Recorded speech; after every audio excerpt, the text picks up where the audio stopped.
Amazon has always known how to surprise. It started by selling books and ended up dictating the rules for entire continents. Millions of customers around the world call it simply Amazon, as if it were not a company, but a natural force, unstoppable and inevitable. And now, it seems, that force has decided to take the next step, to replace half of its people with machines. It sounds like the plot of a dystopian novel, but it's not fiction. Internal Amazon documents show that in the coming years, the corporation plans to automate most of its warehouses and logistics centers, deploying more than 500,000 robots. This isn't just a technological upgrade, it's the largest transformation of human labor in the history of modern commerce. The company insists it's not about replacing people, but about helping them. Press releases use gentle phrases, introducing advanced technologies, improving efficiency, enhancing working conditions. But between the lines, the message is clear. Amazon is preparing for a world where humans are no longer the central part of the system they once built. And while some see progress in this, others hear something else. A warning bell, signaling the dawn of an era where even labor itself ceases to be human. At first glance, Amazon's warehouses look like engineering marvels. Endless rows of shelves, perfectly calculated routes, and robotized platforms moving with mathematical precision. The entire logic of the company is built on one principle: speed breeds profit. Today, nearly 1 million machines work inside Amazon's facilities. They lift boxes, sort items, move packages. Billions of operations every single day. But this is only the beginning. The new wave of technology being tested by Amazon Robotics is turning robots from simple executors into thinkers. Artificial intelligence now trains these machines to make decisions on their own. How to pack an order faster, where to place a box, which route is optimal for delivery. Robots no longer just help. They analyze, predict, and correct human actions. It sounds impressive in promotional videos, but behind the scenes, the picture is different. For tens of thousands of employees worldwide, this automation means one thing: the end of their usual work. Amazon prides itself on its efficiency. The average time between clicking buy and sending a package for delivery is less than 30 minutes. But the faster the speed, the less space there is for humans. Today, a logistics center may employ 3,000 people and just as many machines. Tomorrow, there will be 1,000 operators and 10,000 robots. Algorithms don't get sick, don't ask for vacations, don't come late, and never demand a raise. Amazon claims that automation creates new jobs, and that's true, but only partly. Yes, there are new positions for engineers, programmers, AI operators, but there are hundreds of them, not thousands. Meanwhile, layoffs are massive, especially among those who used to stand at conveyor belts, pack goods, or drive forklifts. For the corporation, it's a financial victory. Analysts estimate up to $12.6 billion in savings over just 3 years. For people, it's the loss of stability, purpose, and trust. How do you explain to someone who spent their whole life working in a warehouse that their job has now been given to a machine named Titan 3000? Amazon doesn't want to look like the villain. That's why, in official interviews, company executives carefully avoid the word replacement. They prefer collaboration. The new machines are called cobots, collaborative robots supposedly working side by side with humans. But the question is, how many sides does this partnership really have? When, in a human-robot pair, the robot works 3 times faster and makes 10 times fewer mistakes, it's not hard to see who the more effective partner really is. Executives assure the public that humans will remain at the center of operations.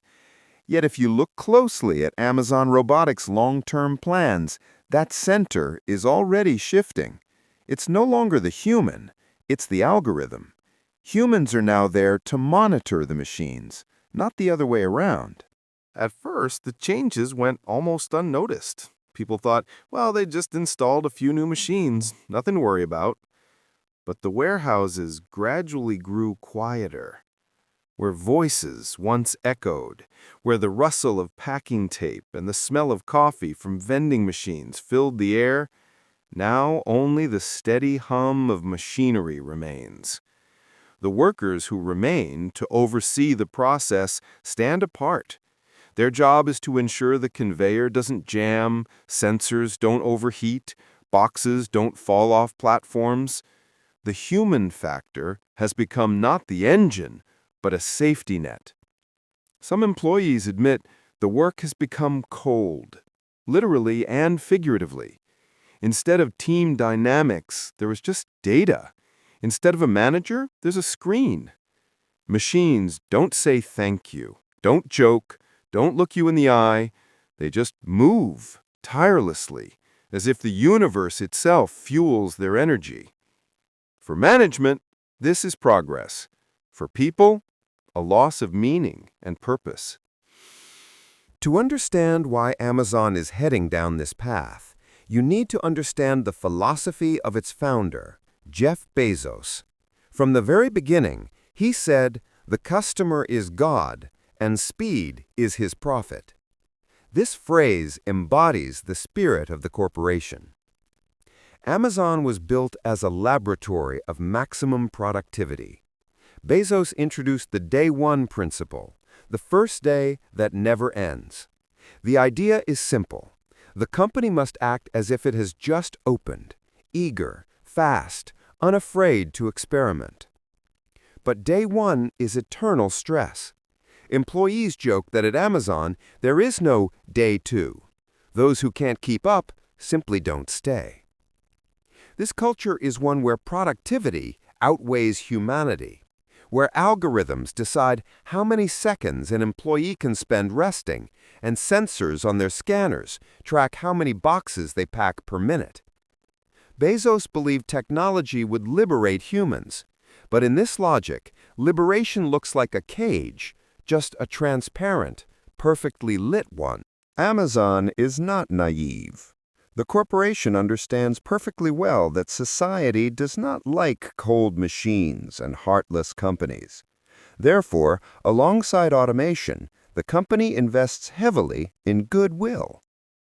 Charity programs, sponsorship of city parades, participation in projects like Toys for Tots, which give gifts to children from low-income families. All these look great in the news. But critics see a different motive and attempt to soften the moral blow.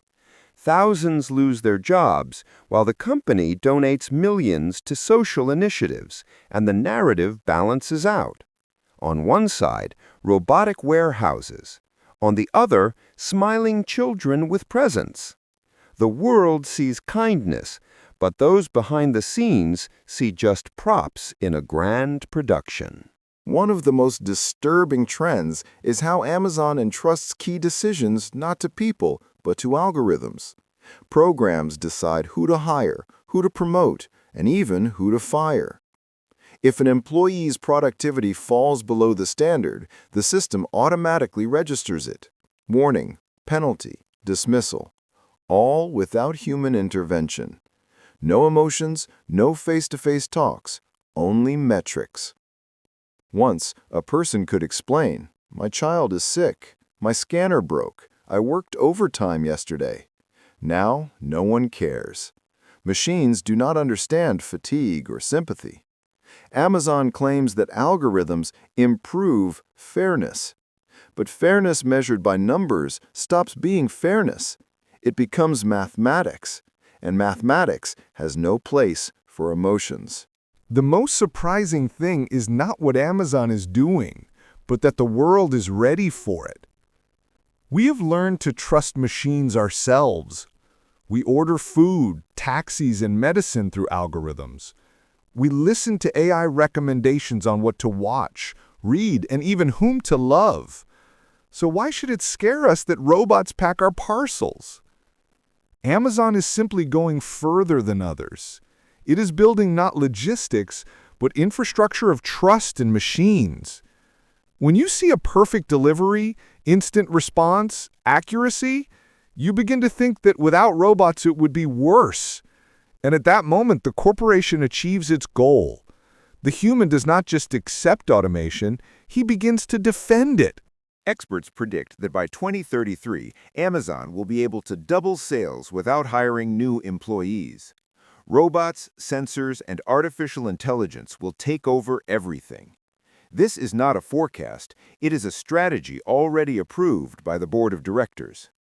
When asked what will happen to people, company representatives respond diplomatically, Amazon always creates opportunities for development.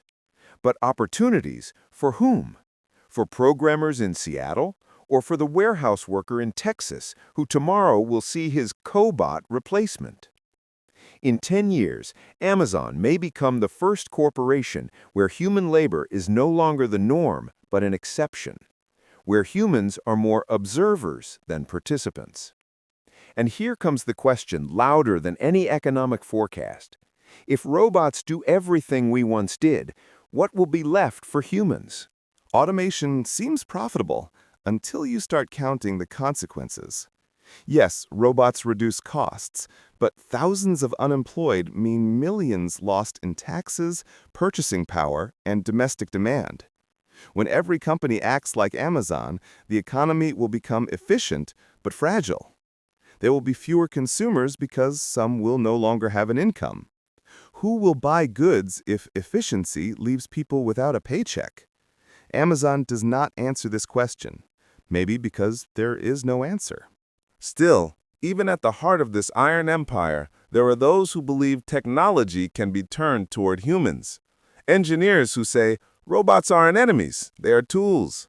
Managers trying to create retraining programs so former workers can learn new skills. Amazon invests millions in employee training, but the scale of the problem is millions of people. You can teach 100 specialists to work with AI, but you cannot teach millions to think like an algorithm. Perhaps the future is not in conflict, but in balance, recognizing that technology should not replace humans, but enhance them. But for that, corporations like Amazon need not only iron, but also a conscience. Although Jeff Bezos formally stepped down as CEO, his shadow still looms over every company decision. He created a system where efficiency is not just a goal, but a cult. And now this cult lives on its own, like artificial intelligence that no longer needs its creator. Bezos dreams of space, but his earthly legacy is Amazon, where algorithms control humans, not the other way around.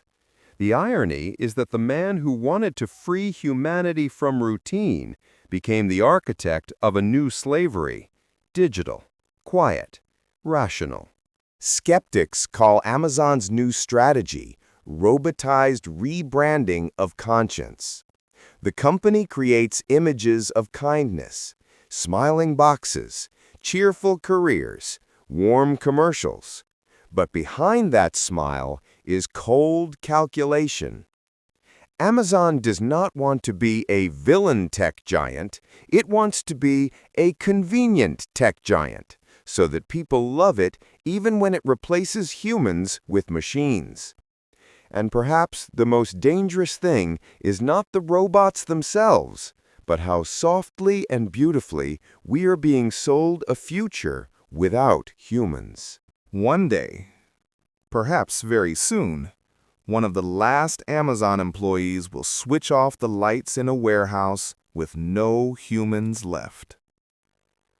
He will look back and see robots moving in the dark, tirelessly, emotionlessly, without fear. The machines will not notice that he is left. And maybe in that moment, humanity will finally understand. We built a system where we are no longer expected. But until that day comes, we still have time. Time to think about what we want to leave behind. A world where technology serves humans, or a world where humans serve technology.